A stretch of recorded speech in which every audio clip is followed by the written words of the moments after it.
La Copa Libertadores en sus inicios era un torneo jugado por campeones y luego se sumaron los subcampeones. Entonces no eran tantos partidos, pero a medida que entraron todos los países de Sudamérica y luego entró México y luego a partir del año 2000 comenzaron a entrar los terceros y los cuartos de cada liga sudamericana, se multiplicaron los partidos y esto genera que muchos equipos terminen jugando por nada y sea muy común ver partidos de Copa con canchas vacías de equipos que ya están afuera. Esto es parte de la cultura de nuestro continente, abandonar en las malas. Es así. Ahora, ¿qué pasa cuando están en las buenas y los estadios siguen vacíos? Y esto se debe a una sola cosa: esa necesidad de copiar todo lo europeo, como por ejemplo crear fases preliminares, donde incluyen equipos que terminan cuartos, quintos y hasta sextos en sus respectivas ligas, y muchos de ellos son equipos muy chicos y tienen dos opciones: o ponen la entrada gratis para que se llene su canchita de mierda, o trasladar el partido a una cancha grande de alguna capital, y ahí sí ver cómo queda enorme el estadio ante míseros públicos de 2000 personas o quizás menos. Esto se ve claramente con los equipos uruguayos, que no son ni Nacional ni Peñarol. Hasta Defensor me estiro, pero después el resto no llena el estadio Centenario ni a palos, y ves partidos coperos con más visitantes que local, y esto pasa porque la Copa ahora, por fases preliminares, permite jugar desde los quintos del torneo para abajo, hasta octavos por ejemplo en Brasil. Pero bueno, estos son gigantes a la par de los uruguayos. Pero ojo, también pasa con muchos equipos de Venezuela, Perú, Paraguay, Bolivia y Chile. Jugar Copa Libertadores a cancha vacía, una decadencia enorme.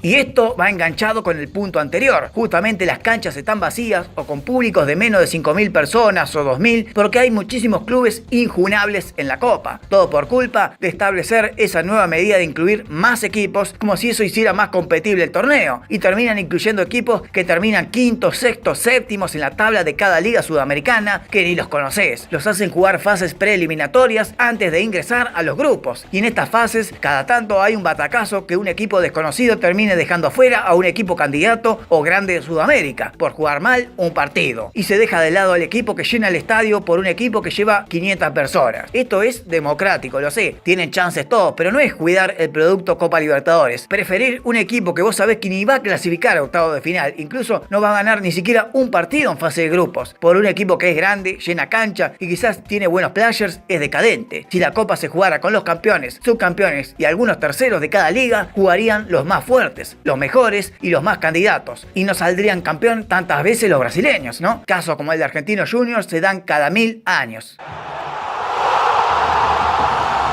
Esta es insólita de verdad, porque yo sé que hubo muchas trifulcas bravas, terribles batallas campales y trompadas memorables en la historia de la Copa Libertadores, pero es insólito ver cómo cada equipo uruguayo en estos últimos tiempos, cada vez que pierden, terminan en escándalo. Si no ganan en la cancha, tienen que ganar a las piñas. Hay casos memorables de Peñarol, de Nacional y otros conjuntos charrúas que al quedar eliminados necesitan pelearse con los referís, los equipos rivales o con la misma policía, armando un escándalo enorme. Repito, esto se da en muchos países, pero en Uruguay lo he notado más en estos últimos tiempos. Quizás se debe a la impotencia del fútbol uruguayo de no volver a ser protagonista de la histórica Copa que ellos supieron conseguir y ser protagonista de por casi 30 años. Hoy, que un equipo uruguayo llega a la final resulta tan sorpresivo como insospechado, en épocas lejanas donde siempre había al menos uno en semifinales. Una pena, si el fútbol uruguayo recuperara el nivel de en tiempos lejanos, la competencia volvería a tener prestigio en un país tan chico como tan victorioso y glorioso en otras épocas, y se dedicarían a ganar los partidos por goles y no por las piñas, luego de quedar afuera tan rápido, ¿no? El fútbol argentino actualmente es el fútbol más ganador de la historia de la Copa Libertadores. De hecho, los dos más grandes ganadores de esta Copa son argentos, Independiente y Boca. Pero en la historia se produjo un hecho curioso e irrepetible, creo yo, aunque se pueda repetir en cualquier momento, creo que va a ser muy difícil que alguien lo logre. Y es que entre la edición de la Libertadores del 63 y la edición del 79, durante ese lapso de 17 copas consecutivas, hubo siempre un equipo argentino en la final. Arrancó Boca en la edición del 63, al caer con el Santos de Pelé, le siguió Independiente bicampeón en el 64 y en el 65. Luego está River subcampeón en el 66. Racing fue campeón en el 67. Y luego vino el tricampeonato de Estudiantes entre 68, 69 y 70. A lo que hay que sumar el subcampeonato del Pincha en el 71. Luego viene el tetracampeonato de Independiente entre el 72 y el 75. Un nuevo subcampeonato de River en el 76. Dos bicampeonatos de Boca entre el 77 y 78. Y la edición de 1979, donde donde Boca cayó en la final ante Olimpia en la Bombonera. Y finalmente la edición de 1980 entre Nacional de Montevideo e Inter de Porto Alegre cortó la racha argentina de 17 copas consecutivas teniendo un equipo argentino en la final. Brasil entre el año 2005 y el año 2013 metió 9 finalistas consecutivos, incluyendo 2 finales entre brasileños, racha que cortó San Lorenzo y Nacional de Paraguay en el 2014. Y actualmente lleva 5 copas consecutivas, metiendo al menos 1 en la final. Veremos hasta cuándo sigue esta racha, que parece lejano pero posible de alcanzar, las 17 finales argentinas entre los años 60 y 70.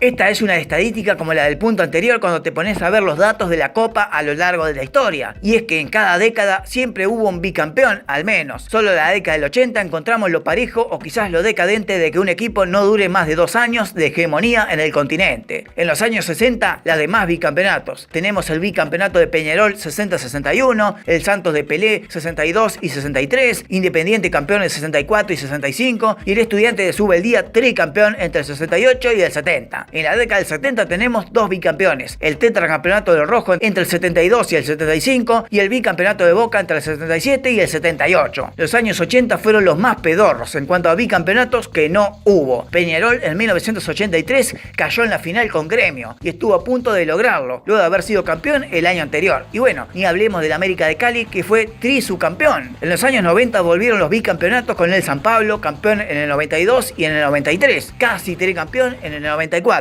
Casi, por un pedal. Después tenemos los años 2000, con Boca nuevamente bicampeón en el año 2000 y 2001, y el Boca de Bianchi que perdió la final en el año 2004, luego de haberla ganado el año anterior, como lo hizo el San Pablo en el 2006, luego de haber sido campeón el año anterior. Pero curiosamente encontramos en la década del 2010 que tampoco hubo bicampeones, y esto se debe a Gabigol, y los 2 goles del Flamengo sobre la hora en la final del 2019, que no permitió a River ser bicampeón, luego de haber ganado aquella mítica final de Madrid el año anterior. Y bueno, esta década ya se cubrió con el bicampeonato del Palmeiras en el 2020 y en el 2021. Veremos quién continúa con esta racha en años posteriores, pero es muy difícil ser bicampeón de América hoy en día. Esta ya no es novedad ni nada de qué sorprenderse. La Conmebol está presente en los negocios y está completamente ausente en las cosas que importan realmente, sobre todo la seguridad y la organización del torneo. Que la Confederación Sudamericana esté ausente en asuntos que importan es típico de estas copas. Es normal que no tomen medidas drásticas o que sean permisivos con algunos países o algunos clubes cuando inciden en delitos o manos raras en los partidos. La mayoría de los escándalos fuera del estadio se da por causa de una mala organización de la misma Conmebol. En los años 60, muchos equipos no querían jugar Copa Libertadores porque la Conmebol no pagaba los viajes. En los años 70, la Conmebol no pagaba la estadía, pero sí los viajes. En los años 80 y 90 comenzaron a aumentar los equipos en el torneo, creando más deudas para equipos que no podían costear la estadía y el viaje a la vez, debido a que eran equipos muy chicos y los viajes muy largos. Ni hablamos de las enormes distancias que hay que hacer para jugar un partido de Copa Libertadores, que muchos de los tránsitos han estado cerca o lograron caer en tragedia, como el caso del Chapecoense por Copa Sudamericana, o el caso de Huracán y el micro que volcó antes de caerse a un precipicio. ¿Cuántas odiseas así hay? O hubo en la primera época de la Copa Libertadores. Muchísimas. La Conmebol ni se inmutaba. No te presentabas, perdía los puntos. Como cuando los brasileños se retobaron a finales de la década del 60 y no quisieron jugar la Copa. La Conmebol está para organizar el torneo y asegurarse el producto Copa Libertadores con medidas y ayudas económicas para tener estadios seguros, operativos de seguridad seguros, estadías en hoteles seguras, sin petarditos de los hinchas, para tener arbitrajes seguros, sin sospechas, hoy en día tener el VAR seguro, sin trampas ni doble moral, qué sé yo, tiene tanto para hacer y tan poco hace. ¿Cómo no se van a enojar así los jugadores cuando critican al presidente del ente sudamericano? Es entendible, macho. Esta es muy de Copa Libertadores, sobre todo de la vieja Copa Libertadores. Hablamos de las primeras 3 décadas. Por eso se dio el punto número 8 de este ranking muchas veces, los bicampeonatos. Porque la Copa Libertadores ofrecía un tremendo ayudín a los últimos campeones de la edición anterior, entrar directamente a las semifinales de la Copa siguiente. Por eso han criticado mucho las Copas Libertadores que ganó Independiente, por ejemplo, porque entraba en semifinales directamente. O sea, solo jugaba 2 partidos y era campeón. En 1973 entró derecho al grupo semifinal que que ganó, y luego ganó la final y listo. Y así logró los títulos del 74 y del 75, jugando menos partidos y siendo campeón, gracias a que la Conmebol admitía pase libre al último campeón, directamente a la semifinal del certamen posterior. Por eso hubo tantos bicampeones en esas dos primeras décadas. Ahora viene la crítica constructiva de parte mía, y el pensamiento de preguntar, ¿por qué en los años 80 no hubo bicampeones si el último campeón iba directamente a semifinales como en las décadas anteriores? ¿Quién sabe por qué? Pero seguramente la decadencia de una hegemonía de un equipo, como en las primeras dos décadas, haya terminado. En los años 90 se cambió el formato y el último campeón iba directamente pero a octavo de final de la Copa posterior. Acá se le ponía un poco más difícil porque ya tenía que jugar más partidos contra más rivales, pero aún así mantenía el ayudín de no pasar por la etapa de grupos, y eso solo lo aprovechó San Pablo, que llegó a 3 finales seguidas entre el 92 y el 94. Por suerte, esta pedorrada típica de la Copa Libertadores se terminó con la edición del año 2000, la que puso orden en este torneo, cuando el último campeón ahora sí tenía que jugar fase de grupos desde el inicio, ya sin ventaja alguna con todos los equipos. Muy bien. Antes de entrar a los primeros 5 lugares, déjame invitarte a que me dejes un like, un comentario si te gustan este tipo de videos, y por qué no, déjame una recomendación en los próximos 25 de algo. Y por supuesto, suscríbete al canal, que eso me ayuda mucho a ser un campeón de América en las estadísticas. Ahora sí, vamos con los primeros 5. Oh, la que se está haciendo odiar en estas últimas ediciones, ¿no? Y pensar que cuando miramos la Copa Libertadores de antes, poner los años 90 o 2000, la policía de Brasil estaba meta garrote y garrote a sus hinchas, porque se reemputecían con los resultados que no ganaban. La gente enloquecía y entraban los miliquitos meta palo, meta garrotazo a limpiar las tribunas de los agitadores y violentos brasileños. Ahora es distinto. La policía de Brasil está entrenada para fajar hinchas visitantes, tengan motivos o no tengan motivos. Yo sé que muchas veces los hinchas argentinos provocan y luego cuando les pegan un balazo de goma o un garrotazo en la cabeza andan haciéndose las víctimas. Conozco bien esa mecánica de la victimización típica argentina, pero cuando ves que muchas veces la policía brasileña, sea paulista, carioca, gaúcha, la que sea, entra a meter palazos a hinchas argentinos por el simple hecho de hacer alguna cargada lógica de fútbol, o a veces no, sin provocación alguna previamente, empiezan a meter garrotazo limpio o bombas de gas a las tribunas visitantes. Te da ese no sé qué de ir a cagarlos bien a trompadas para que se calmen. Sí, la violencia atrae más violencia, qué sé yo, pero vos ves que los tipos huelen sangre y se enloquecen más y empezás a pensar qué carajo les pasa. Y esto con estas decisiones de la Libertadores últimamente se extienden a hinchas de otros países también, La cosa no es con la Argentina solamente, es con los visitantes. Otra cosa más que la Conmebol está ausente. Y bueno, las autoridades de Brasil parece no importarles, hasta el día que se manden tremenda cagada con alguna avalancha de gente por querer salir del tumulto de violencia de parte de la policía y terminen falleciendo un montón de personas. Ahí van a tomar medidas contra la policía brasileña. Si no, va a seguir todo igual. Esta creo personalmente que es mía, una curiosidad mía, que no se la he visto decir a nadie, pero ustedes han visto qué fea que es la Copa Libertadores hoy en día. No estoy hablando del torneo, estoy hablando de la Copa, el trofeo. ¿Viste qué horrible está hoy en día? Cada vez más larga. Encima le pusieron esa horrorosa plataforma o no sé qué, para justamente soportar lo largo que está quedando para abajo, al meter cada chapita de un nuevo campeón en la base. Te tiro una idea Conmebol, a ver si te gusta. ¿Por qué no hacen una sola chapita con los bicampeones, tricampeones o tetracampeones? O sea, que haya una sola chapita para un club, por ejemplo, para el Independiente tetracampeón del 75, y no una chapita por cada Copa Libertadores que ganó el rojo en ese momento. Una chapita para el Boca del 2000-2001, no incluyendo la del 2000 y también la del 2001. ¿Me entendés? Así nos hace larga la Copa para abajo, que está quedando horrible. Hasta el año 2005, más o menos, teníamos una Copa hermosa figura. Después se fue cagando, cada vez más fea, horrible. Parece el vestido multiuso de Marsh, que lo cambiaba para hacer chaleco, traje, pollera o vestidito de verano, siempre con el mismo material. Si no van a hacer una copa distinta por año porque es costosa, al menos mantengan la forma ideal del trofeo para que no quede tan feo con los años como se ve ahora. Así va a terminar siendo la Copa Libertadores en un par de años más si no la cambian. Larga para abajo, una asqueante copa de un hermoso e histórico torneo continental.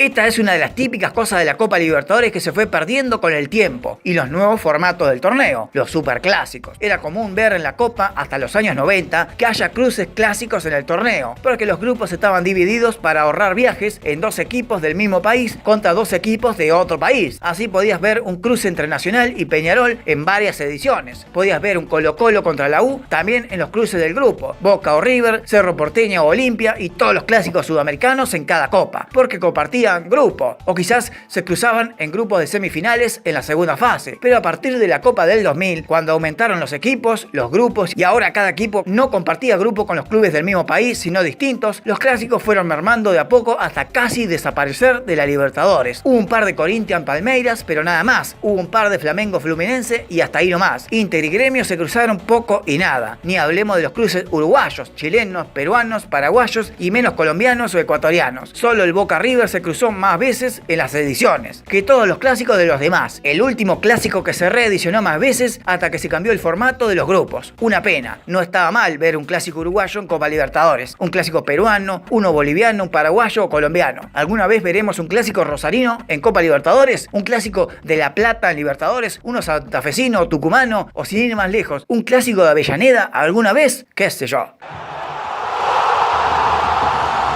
Esta es la típica característica de la Copa Libertadores y es quizás la única que perdura desde el inicio de la Libertadores hasta hoy en día. Las históricas batallas campales. La cosa es ganar a las piñas, si no se puede ganar el partido con goles. Como te diría en el punto 10 de los uruguayos, pero acá incluimos las históricas batallas campales, las que terminaron increíblemente en peleas interminables de todos contra todos, como el Boca Sporting Cristal del 71, que terminaron 21 jugadores presos, o la batalla campal entre los gaullos no hace mucho tiempo, o el ya mencionado América de México contra el Sao Caetano, o la increíble pelea entre Peñarol y Palmeiras también hace pocos años, la batalla campal entre Boca y el Colo-Colo, la de San Pablo y River, aunque esta fue sudamericana, me corrijo, la histórica pelea entre Boca y River y el arañazo de Gallardo a Bondancieri, el Santos Peñarol del año 62 que se reedicionó en el año 2011, el Argentino Junior Fluminense y un Sánchez Prete que atendió como a 50 brasileños al solo, el Palmeiras y Cerro Porteño del año 2006, no sé, hay un sinfín de peleas grupales y batallas campales históricas de la Copa Libertadores en toda su historia. Déjame en los comentarios cuál no dije, y también es recordada como una batalla campal histórica de la Libertadores. Ojo, esto es un desastre, esto no debería ocurrir, pero qué sé yo, nunca se corrigió y estamos al borde del colapso nervioso que en cualquier momento, cualquier partido, cualquier edición de la Libertadores nos va a dejar un recuerdo de una nueva batalla campal entre jugadores y todo aquel que entre a cagarse bien a piñas contra otro rival. Esta era una característica principal y típica de la Copa Libertadores que el mismo modernismo, por copiar todo lo de Europa, terminó aniquilándola. Las dos finales, la de ida y la de vuelta. Eso era una verdadera final. Ser guapo como local, pero también en rodeo ajeno, si te daban los huevos. Ganar la final de visitante y como local también, para reafirmar que sos el verdadero campeón, carajo. Pero esto murió en el año 2018, con aquella polémica final jugada en Madrid. Solo la edición del 2019 en Perú, entre River y Flamengo, con cancha llena debido al quilombo que era Chile, sede inicial que terminó cambiando de país, fue beneficiosa para el producto Copa Libertadores. Después las restantes ediciones, la final del 2020, a cancha vacía por el COVID, solo un puñado de hinchas con el barbijo pudieron gozar de esa final. La edición del 2021, un espanto, ver un estadio centenario de Uruguay con muchísimo espacio vacío por dividir las tribunas brasileñas del Flamengo y el Palmeiras. Dejó en ridículo esto de una sola final. La edición del 2022, lo mismo, un Flamengo hiper popular llenando sus tribunas y un Atlético Paranaense no tan popular apenas llenando una tribuna local. Va, ni la llenó, te diría. Y bueno, la edición del 2023 que remontó un poco porque jugaban dos equipos muy populares del continente como en el año 2019 y además estaba más o menos medianamente cerca porque Fluminense era local. Pero en Europa esto funciona porque el continente es chico, al punto que el mismo Brasil es más grande que toda Europa territorialmente. Imagínate meter encima a Argentina, Colombia, Perú, Chile, Ecuador, toda Sudamérica. Imposible. ¿Cuánta gente puede llevar una final en cancha de River, ponele, la edición del 2016 entre Atlético Nacional e Independiente del Valle? ¿Cuánta gente creen que puede haber llevado al Monumental estos dos equipos? A lo sumo 30.000 personas, la mayoría del team colombiano, por supuesto. Si Independiente del Valle cuando jugó la final de la Copa Sudamericana en el 2019 en Paraguay contra Colón, el estadio estaba en un 95% de hinchas sabaleros, nada más. ¿Dónde estaban los hinchas ecuatorianos? Imagínate si hubiesen dividido las tribunas por equipos. Hubiese sido un espanto ver medio estadio vacío. Y ponerle que llega hipotéticamente a la final Estudiante de La Plata y Gremio, como en la semi del 83, pero ahora en la final, y la final se juega en Caracas, en la punta del continente. ¿Cuánta gente crees que puede llegar a llevar estos dos clubes? Es impensado realizar una Copa Libertadores con una sola sede como final, cuando el continente sudamericano es gigante. ¿Cuánta gente puede llevar a una final en Chile si juegan equipos de Venezuela y de Paraguay? Ponele. Es una pelotudez, porque encima cuando juegan equipos que se tienen pica, como pasó en las finales entre brasileños, tienen que dividir el estadio estadio en dos, creando pulmones gigantes e innecesarios en la cancha. En Madrid, por ejemplo, y si la ganás de visitante, más satisfacción todavía. Pero, qué sé yo, ¿alguna vez volverá la final de la Libertadores a 2 partidos? Y si sacamos los penales, ¿volverán las finales a 3 partidos? ¿Qué sé yo? O es lo mismo de lo que estoy criticando, qué sé yo, ya me perdí. Y este video se termina acá. Gracias por verlo, te mando un abrazo y suscríbete al canal, chabón. Dale que quiero ser campeón de América en las estadísticas y no quiero ser subcampeón como el Cali, o pechándola como los equipos mexicanos, o haciendo quilombo como los uruguayos, o aprovechándome de la altura como los bolivianos, o haciéndome la víctima como los argentinos, o cagándome a palos como hacen los policías brasileños, o desapareciendo de plano como los peruanos, o apareciendo cada muerte de obispo como el Olimpia del Paraguay, o participar sin figurar nunca como protagonista como el Barcelona, o no aprovechando las posibilidades de los equipos chilenos, o prácticamente no existir ni dar competencia como los team venezolanos. Dale, copate y aguante la Copa Libertadores, carajo.